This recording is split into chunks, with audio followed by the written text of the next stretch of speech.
In our cozy little home, life often felt like a well-orchestrated symphony, each day flowing into the next with a comforting regularity. I'm Eliza, a dedicated dentist whose life revolves around caring for others, both in my clinic and at home. My husband, Tom, a man whose past life had etched lines of worry and contemplation on his face, was often my partner in quiet evenings spent discussing everything and nothing. This particular evening, however, held a different tune. As I entered our home, the aroma of simmering stew greeted me, a sign of Tom's attempt to provide some culinary comfort. I found him in the kitchen, looking more troubled than usual. "Hey love, what's cooking?" I asked, trying to inject some lightness into the heavy air. Tom glanced up, managing a weak smile. "Just some stew." "Eliza, we need to talk about something important." "It's about Alex." Alex, Tom's son from his previous marriage, lived with his mother in a different city. Our interactions were limited to brief, somewhat formal exchanges on Skype, his shy demeanor never allowing me to know him beyond the basic pleasantries. "What about Alex? Is he okay?" I queried, concern lacing my voice as I took a seat at the kitchen table. Tom joined me, his hands clasped together, the weight of his words gathering like storm clouds. "He's fine, health-wise. But he's been given a chance to follow his dream of forming a band. He's really passionate about it, Eliza. But, well, he needs our financial help." I leaned in, listening intently. "How much does he need?" I asked, my mind already sifting through our finances. Tom hesitated, then uttered, "Around $10,000. It's for the equipment, some studio time, things like that." I took a deep breath, the number settling in my mind. "That's a significant amount, Tom. But if it's for his dream, tell me, have you seen any of his work? Is he serious about this path?" He nodded vigorously. "I've heard some of his music during our calls. He spends every spare moment he has on it. I believe in him, Eliza." I watched the earnest look in his eyes, a father's love mingling with hope. "All right, Tom. If you believe this is right, I trust your judgment. Let's support Alex. But, let's also ensure it's a wise decision. We should probably have a chat with him, understand his plan a little better." Tom's face lit up with a mixture of relief and gratitude. "Thank you, Eliza. This means the world to him, and to me. And yes, let's arrange a call with him soon." As we sat there planning our next steps, I couldn't help but feel a mixture of excitement and apprehension. I was about to invest in a dream, in a young man I barely knew, hoping that our contribution would set him on a path to success and fulfillment. It was a risk, but perhaps, in the grand scheme of things, a risk worth taking for family. Months slipped by after the first financial aid for Tom's son, Alex. Life resumed its usual pace with my dental practice bustling and Tom's work steady. Then one evening, as autumn leaves began to paint the ground in hues of amber and gold, Tom approached me with a familiar hesitancy in his eyes. "Eliza, can we talk about something?" he asked, his voice carrying an edge of discomfort. I nodded, setting aside the book I was reading. "Of course, what's on your mind?" He took a deep breath, his gaze avoiding mine. "It's about Alex again. He's making great progress with his music, really diving into it.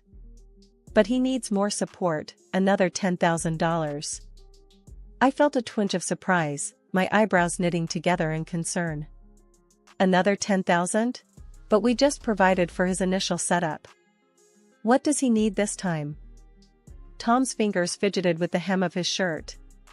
"He's looking to upgrade some equipment, maybe get into a better studio.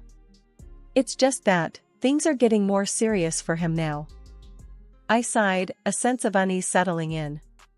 "Tom, I understand wanting to support Alex, but we need to be mindful. We're talking about a lot of money here. I earn well, but these are hard-earned savings. We need to think about our future too." Tom's face turned a shade darker, his voice raising slightly. But it's for Alex, Eliza.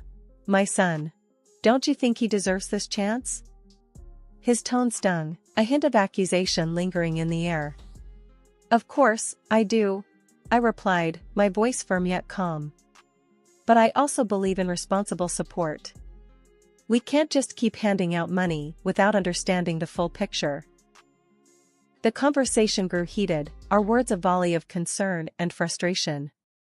Then, suddenly, Tom's demeanor shifted from defensive to outright angry. You just don't understand, Eliza. You're not a parent. You don't know what it's like to want to give everything to your child. His words cut deep, echoing around the room. I recoiled, hurt flashing in my eyes. Tom, that's unfair. I've been nothing but supportive. But we can't be reckless.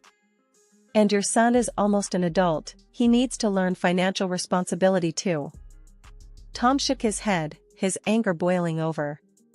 You're just being selfish and greedy, Eliza. You don't understand what family means. With that, he stormed out of the house, leaving me in a stunned silence. His accusations felt like a slap, the word greedy reverberating in my mind.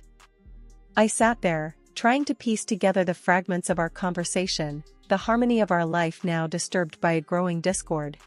Days turned into a week, and Tom's absence stretched on. I was left to ponder the situation alone, my concern for Alex's future wrestling with my dismay at Tom's reaction. When Tom finally returned, his demeanor had softened, but the underlying issue remained unresolved. I'm sorry, Eliza, he said, his voice low. I shouldn't have exploded like that. It's just, I want to do right by Alex. I nodded, accepting his apology but feeling the distance between us. I understand, Tom. But we need to be a team in this, especially when it comes to big decisions. Reluctantly, I agreed to the additional support for Alex, my heart heavy with apprehension. Tom's immediate switch back to his affectionate self was a relief, but also a reminder of the fragile balance we were treading. The cycle of financial requests for Tom's son had become a recurring theme, straining not just our bank account, but also the very fabric of our relationship. Just as the leaves began to shift to the fiery colors of fall, Tom approached me again, his demeanor more desperate than before. Eliza, we need to talk about Alex again, he began, avoiding my gaze. I set down my book, a sense of dread filling the air. What is it this time, Tom? He fidgeted, clearly uncomfortable. It's a big opportunity for him, a chance to go on a tour with his band. He needs our help, Eliza. He needs $30,000. I was taken aback, the figure echoing in my mind like a bad joke. 30,000? Tom, this is getting out of hand. We've been supportive, but this is too much. Tom's face flushed with frustration. But it's for his future, Eliza. Can't you see? He could make it big. I stood up, feeling the tension like a physical force between us. And I want to support him, but not blindly. We've never even seen him play. We don't know if this band is real or just a whim. We need some kind of proof, Tom. His voice raised, a note of panic creeping in. Why can't you just trust me, Eliza? Why do you need proof for everything? I replied, my own voice rising in response. Because trust is based on honesty and responsibility, Tom. And right now, I'm not seeing a lot of either. The room was thick with unsaid words and mounting frustrations. Tom then dropped a bombshell that shattered any semblance of normalcy. If you don't give this money for Alex, I don't think I can stay in this marriage. I felt as if the floor had fallen out beneath me. Are you blackmailing me, Tom? Using our marriage as a bargaining chip for money? He didn't answer, his silence speaking volumes. I realized then that our issues ran deeper than I had ever imagined. This was about more than money, it was about respect, trust, and the balance of power in our relationship. I need time to think, I said finally, my voice hollow. This isn't something I can decide right now. Tom stormed out, leaving me alone with my swirling thoughts. I knew something had to change. We couldn't continue down this path of ultimatums and financial demands. That night, as I lay in bed, the space beside me cold and empty, I realized that I was at a crossroads. One path led to giving in to Tom's demands, sacrificing my principles and possibly my financial security. The other was fraught with the unknown, potentially leading to the end of my marriage. In the quiet of our home, I sat down with my laptop, a sense of unease stirring within me as I navigated to Alex's Instagram page. The images that greeted me were far from what I expected of a struggling musician. Lavish parties, designer clothes, exotic locations, it all painted a picture of luxury that belied the story we'd been told. I needed answers directly from Alex. I called him on Skype, ensuring the video recording was on, ready to confront him about the inconsistencies. He answered, his face a mask of casual indifference. "Alex, we need to talk about the money your dad and I have been sending you," I began, my tone firm. He shrugged nonchalantly. "What about it?" I didn't mince words. "I've seen your Instagram. Your lifestyle doesn't match up with needing money for a band. I'm not sending any more money." His face changed then, the cool facade slipping into something darker. "You have no idea who you're dealing with. I have connections, people that can make life very unpleasant for you." I felt a chill at his threat, but I didn't waver. "Alex, I've been recording this conversation. Threatening me is a serious offense. I can take this to the police." The bravado drained from his face, leaving behind a pale, frightened boy. Tears welled up in his eyes as he realized the gravity of his actions. "Please, no. I was just talking big. I'm not in any gang.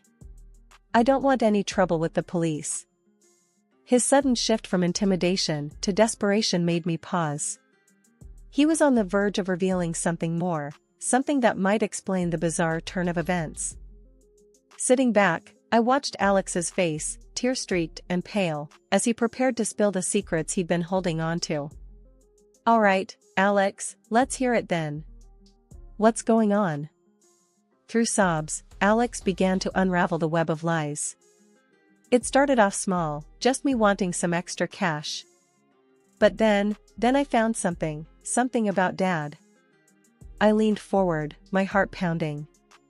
"What did you find about your dad, Alex?" He wiped his eyes, taking a shaky breath. "I found out he was seeing someone, not just anyone, someone from his past. I took pictures, threatened to tell you unless he kept sending money."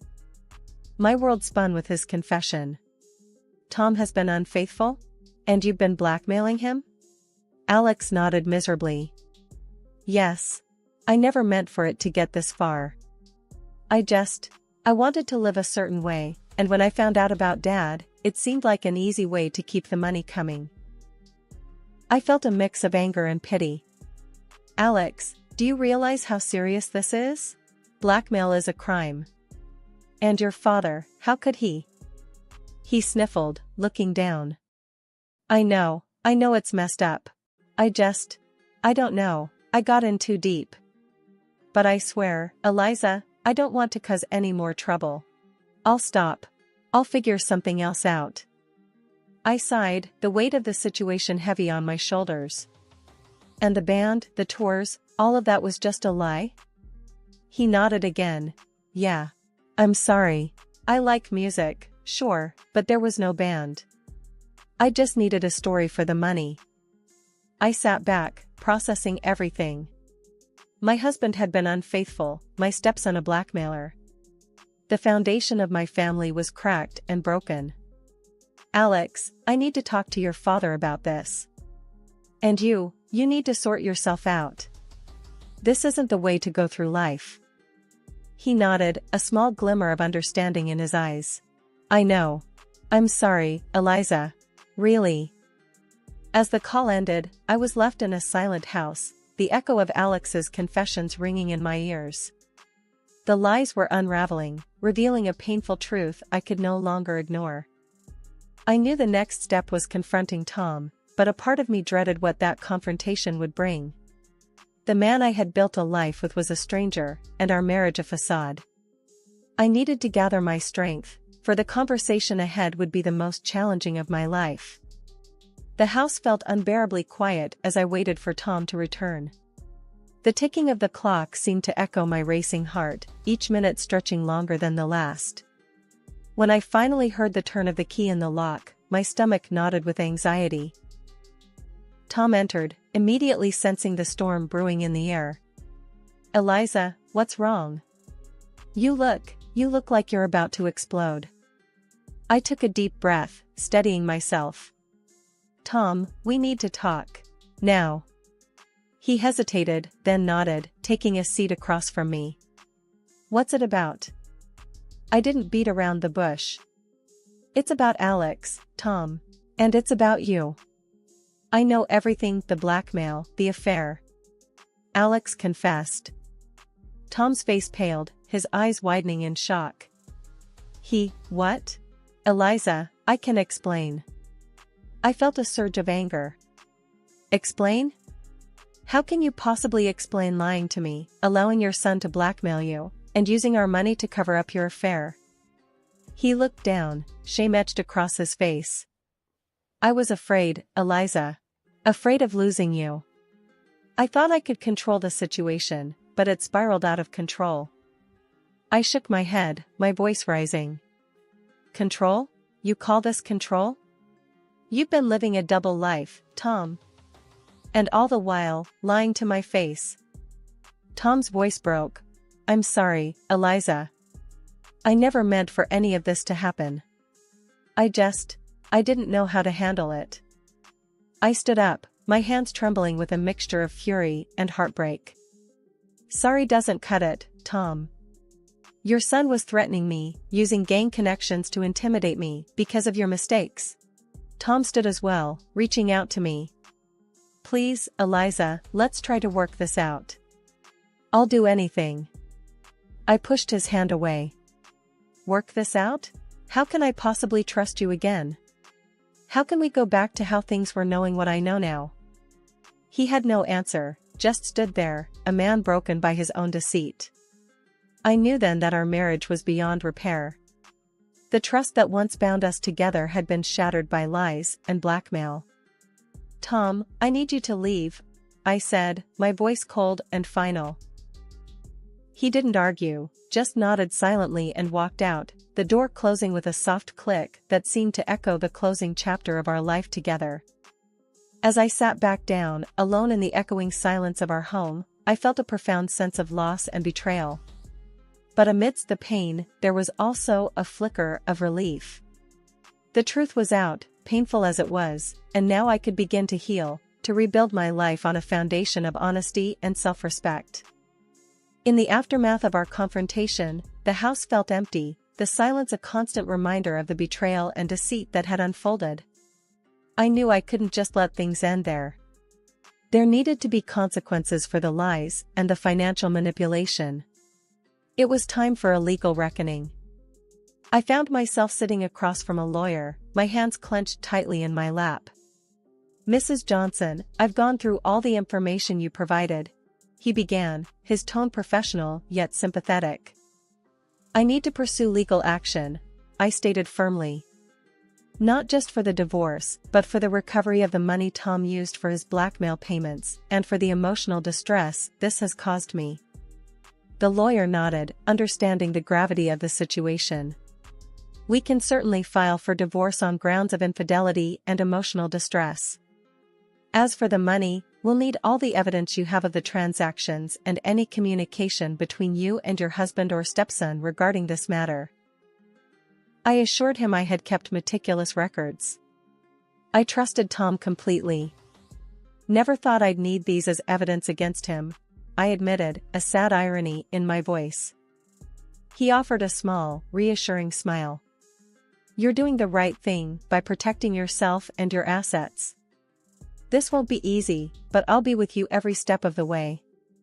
The following weeks were a blur of legal documents, meetings, and court appearances. Tom looked defeated each time our paths crossed, the reality of his actions finally hitting home. At one such encounter, He approached me, his expression one of regret. Eliza, I never wanted it to come to this. I'm sorry. I looked at him, the man I once loved, now a stranger. Sorry isn't enough, Tom. You made your choices, and now we're both living with the consequences. The final court session was the hardest. I sat there, listening as my lawyer laid out the case, detailing the emotional and financial toll of Tom's deceit. When the judge finally spoke, granting me the divorce along with compensation for the misused funds and emotional suffering, I felt a bittersweet relief. As I walked out of the courtroom, the weight of the past months felt both heavier and lighter. I had stood up for myself, faced the legal battle, and emerged with a sense of closure, albeit a painful one. But the journey wasn't over. There were still pieces of my life to pick up, a future to rebuild. I knew it wouldn't be easy, but as I stepped out into the sunlight, I felt a glimmer of hope. I decided to visit my old friend and confidant, Martha, who had been a pillar of support through my ordeal. As I entered her cozy living room, she greeted me with a warm, knowing smile. Eliza, look at you. How are you holding up? She asked, ushering me to sit. I sighed, a small smile playing on my lips. I'm okay, Martha. It's been tough, but I feel like I'm finally seeing the light at the end of this long, dark tunnel. Martha patted my hand gently. You've been through so much, my dear. But you handled it with such grace and strength. I'm proud of you. I nodded, feeling a sense of pride myself. It was hard, Martha, facing Tom in court, unraveling all the lies. But I stood up for myself. And now, it's time for a new beginning. Martha's eyes twinkled with encouragement. So, what's next for Eliza Johnson? I took a deep breath, feeling the weight of the question. First, I think I need some time to heal, to rediscover who I am outside of this whole mess. Then, I want to focus on my work, maybe even take a vacation, something I haven't done in years. Sounds like a plan, Martha replied warmly.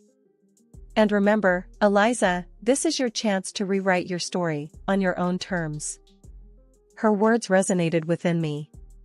Yes, I had been through a storm, but now I had the opportunity to chart my own course.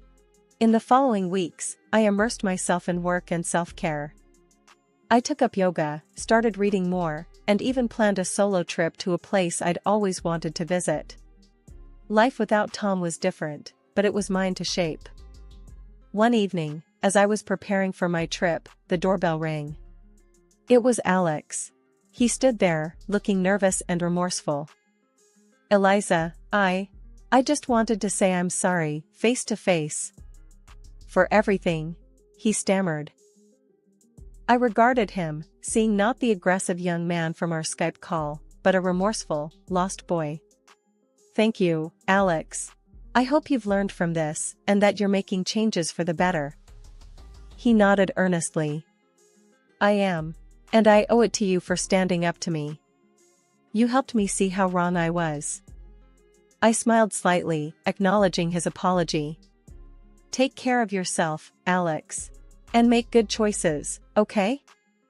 As he walked away, I closed the door and turned back to my own path, feeling a sense of closure. The journey had been arduous, but I emerged stronger, wiser, and ready for whatever lay ahead. The sun set in a blaze of glory, its vibrant hues a promise of the new chapter awaiting me.